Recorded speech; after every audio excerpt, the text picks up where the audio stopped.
próxima. Hoy día tenemos a María Antonieta Alba Luper. Ella es economista por la Universidad del Pacífico, máster en Administración Pública en Desarrollo Internacional por la Escuela Harvard Kennedy. Participó como asistente y analista en la Dirección General de Inversión Pública y luego en la Dirección General de Presupuesto Público. Fue analista del despacho viceministerial Ministerio de Desarrollo e Inclusión Social. Fue asesora de la Dirección General de Inversión Pública. Posteriormente ocupó el cargo de Directora General de Presupuesto Público del Ministerio de Economía y Finanzas. Durante el periodo 2019-2020 fue designada como Ministra de Economía y Finanzas. Actualmente se desempeña como directora de proyectos en la ONG ACASUS.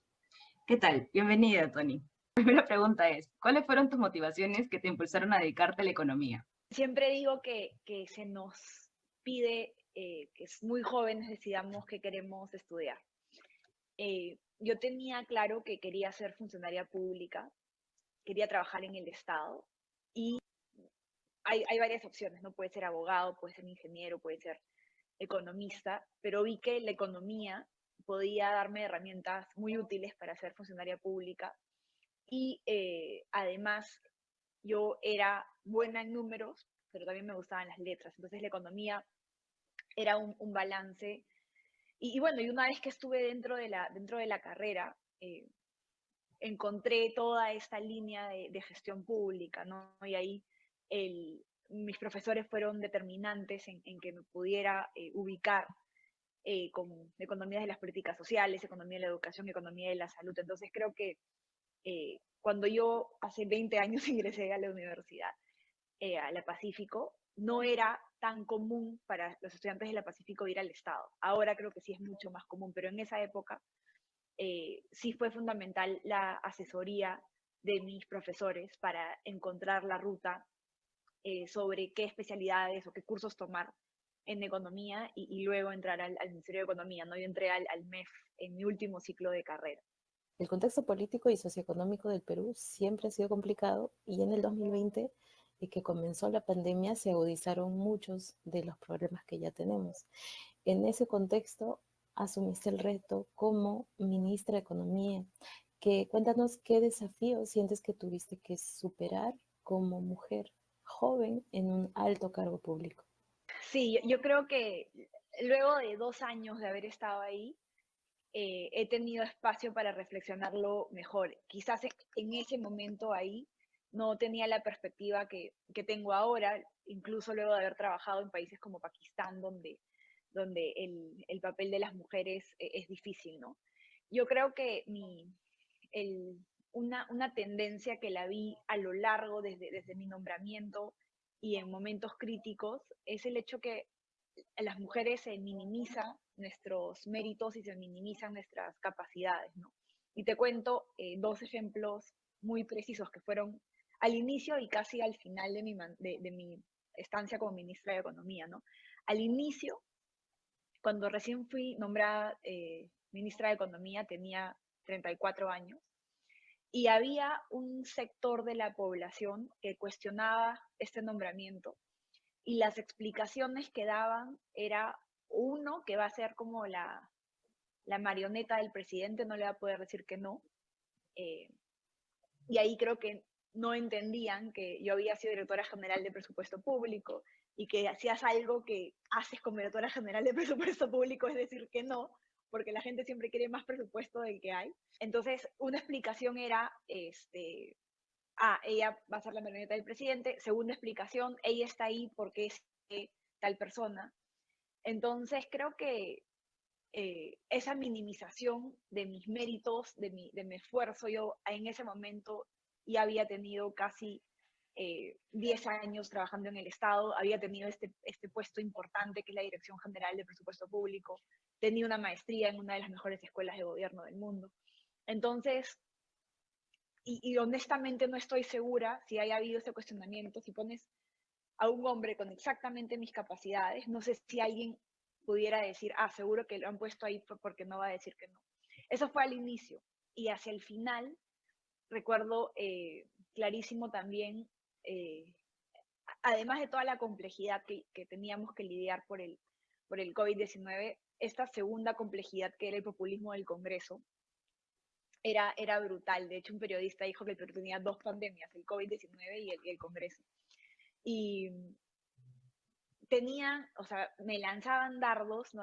Le lanzaban dardos a la política económica casi semanalmente, ¿no? Entonces nosotros estábamos con mucha atención y había una ley que se le había ocurrido pasar a Codeco, que estaba a cargo de Pepe Luna, el hijo, que le llamaban ellos la ley usura, que lo que querían era congelar tasas de interés, hacer un montón de medidas que iban a impactar en el sistema financiero justamente cuando tú más necesitabas que el sistema financiero está fuerte porque estábamos en una crisis. Entonces, invertimos mucho tiempo técnicamente trabajando con la SBS, con el Banco Central, con el Ministerio de Economía y Finanzas, viendo alternativas.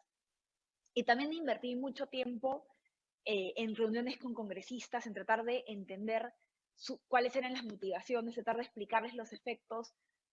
El punto es que trabajamos durísimo en esta ley, en ofrecer una contrapropuesta, y de hecho yo un día entré al pleno del Congreso, cuando querían votar esta ley que era muy mala, yo entré al pleno del Congreso, expuse por qué consideraba que era una ley muy mala, y me metí a una sala con mi equipo, con el equipo del MEF y el equipo de la SBS, y trabajamos incansablemente desde las 9 de la mañana, quizás hasta las 9 de la noche, para tener un texto listo que se aprobó en la comisión y se aprobó en el pleno, y era un éxito, ¿no? Porque además el contexto era un contexto de mucho enfrentamiento entre el legislativo y el ejecutivo, y acá era un ejemplo de una ley que habíamos trabajado juntos, poniendo de lado nuestras diferencias y pensando en el interés común.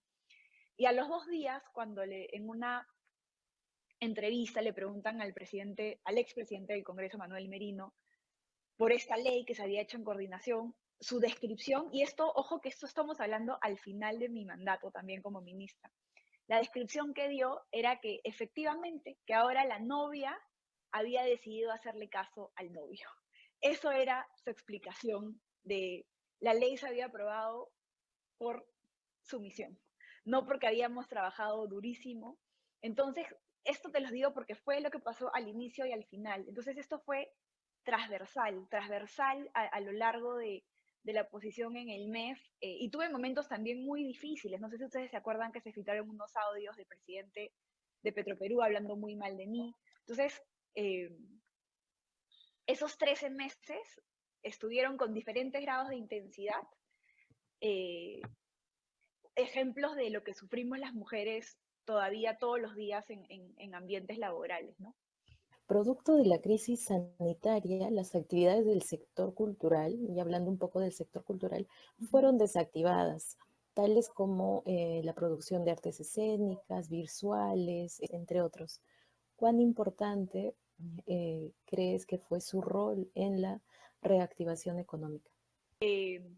Yo no soy especialista en temas culturales, lo que sí te puedo decir, los sectores donde más difícil se nos fue proveer ayuda eran los sectores menos formales, ¿no? Y en general, la gran lección para mí de ese plan económico es que la informalidad afectaba el impacto de las medidas, ¿no? Te digo desde Reactiva, las MIPES que tienen una pata en la formalidad y en la informalidad no cumplían con todos los requisitos. La informalidad también en las bases de datos, no teníamos información de todos los peruanos para pagar ese bono rápido. Entonces, la informalidad estuvo ahí de manera transversal, siempre afectándonos, ¿no? Entonces, yo creo, desde lo que vi, insisto que no soy especialista, no había una base de datos, por ejemplo, de guías turísticos, no había una base de datos de repente personas dedicadas al teatro. Si hubieran ellos estado siendo parte de empresas constituidas, donde teníamos, por ejemplo, el bono que dimos a los independientes, se basó en recibos por honorarios de SUNAT, ¿no? Entonces, si hubiese más formalidad en ese sector, hubiese sido fácil poder diseñar instrumentos específicos. Recuerdo que el ministro de Cultura quería un subsidio para los artistas, pero la base de datos no la teníamos. Entonces, sí creo que, y esto es algo que que es transversal para todo el Perú, ¿no? O sea, la informalidad afectó muchas de las medidas y creo que en ese sentido el sector cultural se vio afectado o fue más difícil para nosotros dar apoyo. Creo que los peruanos somos resilientes y también vimos reacciones muy rápidas de teatro ya virtual y creo que los peruanos somos resilientes, pero estructuralmente sí siento que la informalidad en las diversas actividades económicas y en este caso específico del sector cultura hizo más difícil poder prestar. En el caso de Corea del Sur, es interesante porque hubo una fuerte promoción del sector público a través de inversiones que buscan mejorar la infraestructura y mecanismos para respetar los derechos de propiedad en el sector cultural, según un estudio de la Universidad Pacífico. Como consecuencia, años después se identificó la atracción de inversión extranjera, ya que se veía con buenos ojos los rendimientos de los productos culturales, dada la diversidad de la cultura coreana. El Perú tiene el potencial de desarrollar ese sector por sus tradiciones y herencias culturales diversas, que nos restringe a poder impulsar el material cultural en el Perú. Creo que, a ver, varias cosas. Uno, creo que lo hemos hablado en la pregunta anterior, el tema de la informalidad, ¿no? Sí. Lo segundo es la ausencia de inversiones asociadas, ¿no? O sea, por ejemplo, cuando tú piensas en turismo, que yo creo que las playas del norte del Perú son paradisíacas, pero por ejemplo ciudades como Máncora tienen problemas de desagüe, de agua y desagüe. Entonces, lo mismo Aguascalientes, o sea, he ido hace varios años, pero cero desarrollo urbano, ¿no?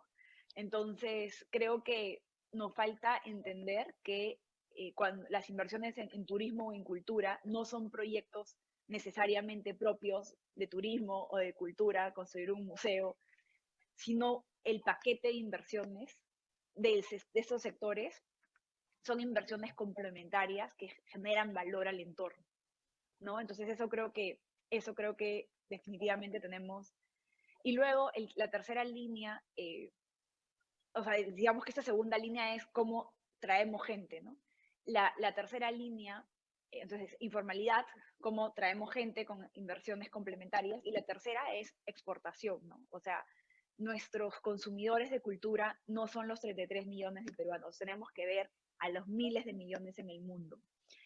Y ahí creo que tendríamos que diseñar instrumentos para, por ejemplo, apoyar en las exportaciones, generar, darles la asistencia y el soporte a las microempresas de, por ejemplo, de artesanía, quizás pensar en algunos productos como plataformas para que exporten. Yo recuerdo haber estado también en un taller de un artesano muy conocido en Piura, que me decía que tenía enormes problemas en aduanas para exportar cada vez que había requerimientos. Entonces sí creo que necesitamos programas mucho más proactivos en asociar a estos productores y darles asistencia en toda la cadena logística para, por ejemplo, exportar productos. Cuando mencionabas la parte de la informalidad, es cierto, ¿no? Porque no tenemos como esa base de datos, ese contrafuerte o para justo respaldar. ¿Cómo sé a quién debo darle dinero si no sé quiénes son?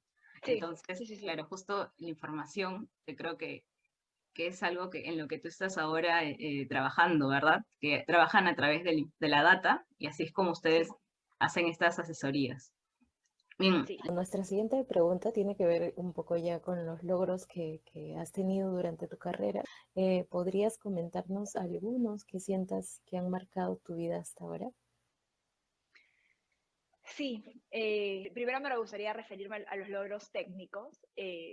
Yo creo que cuando comenzó la crisis en Perú fuimos muy ambiciosos respecto al plan económico que el país necesitaba. Creo que visualizamos temprano los enormes impactos que podía tener el COVID a la economía peruana y también teníamos la enorme ventaja de haber sido un país que durante décadas se comportó con disciplina fiscal y macroeconómica y teníamos un buen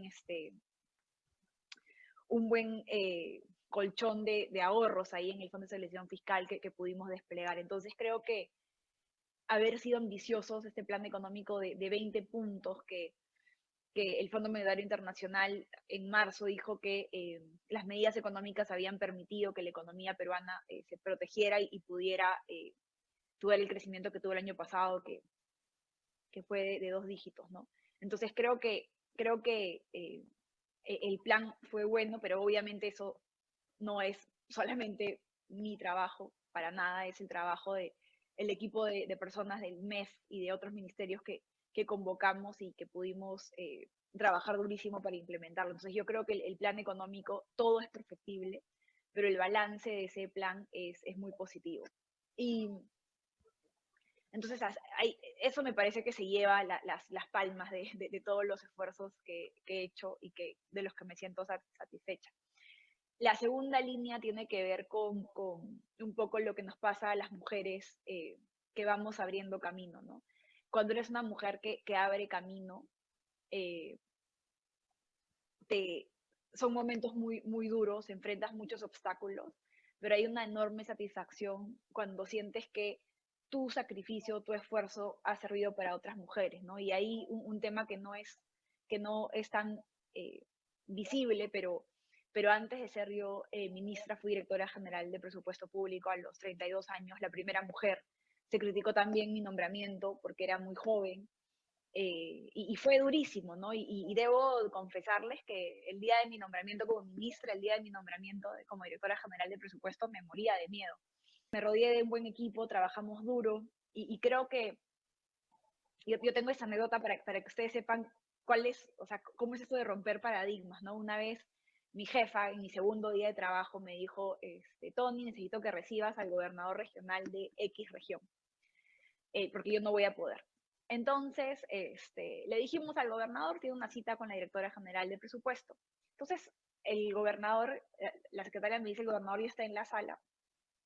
Y yo entro a la sala y le digo, gobernador, ¿en qué lo puedo ayudar? Me dice, no te preocupes, hijita, que estoy esperando a la directora general de presupuesto. Gobernador, yo soy la directora general de presupuesto. Me dijo, no, pero eres muy joven. En fin, o sea, como que si tú ves las fotos de los directores generales anteriores, hombres y probablemente por encima de 40, 45. Nelson Jack, el actual contralor, fue director general de presupuesto probablemente a mi edad, ¿no? Pero hace los 90, si no me equivoco. O quizás un poquito después porque no es tan viejo. El tema es que ese paradigma o sea, cambiar ese paradigma fue difícil para mí, pero cuando yo fui directora general de presupuesto, nombré a Zoila Yempen cuando yo fui ministra, la nombré a Zoila como directora general de presupuesto a los 32 años. Nadie se quejó, nadie dijo nada. Y luego, después vino Graciela Muñiz, también como de 30 o 32 años, cuando fue directora general de presupuesto. Entonces, y estoy segura también que a pesar de todas las críticas, si mañana nombran una ministra de Economía de 30 y pocos años, ya no va a sorprender tanto como sorprendió. Entonces creo que ser la persona que va abriendo camino en el Estado, no les voy a mentir, es duro abrir camino, pero la satisfacción de que cambiaste el paradigma y que ya las otras mujeres que vengan no van a tener que sufrir lo que es cambiar un paradigma, eso también me ha dado mucha satisfacción. Muchas mujeres que te han visto desde diferentes carreras y también desde la economía se deben haber inspirado también para poder seguir continuando con fuerza y afrontar los diferentes retos que se les vienen en su carrera profesional, ¿no? Nuestra última pregunta es, ¿qué le dirías a las jóvenes profesionales que tienen justamente la intención de dedicarse a la función pública? Uy, a ver, yo a pesar de todo, creo que no me arrepiento para nada y cuando les digo a pesar de todo es porque no se imaginan la cantidad de veces que tengo que ir a la fiscalía, no se imaginan la cantidad de veces que el Congreso tiene en mente llamarme. Cargas un pasivo que está ahí, pero no me arrepiento bajo ninguna circunstancia. Creo que cuando yo entré al Estado porque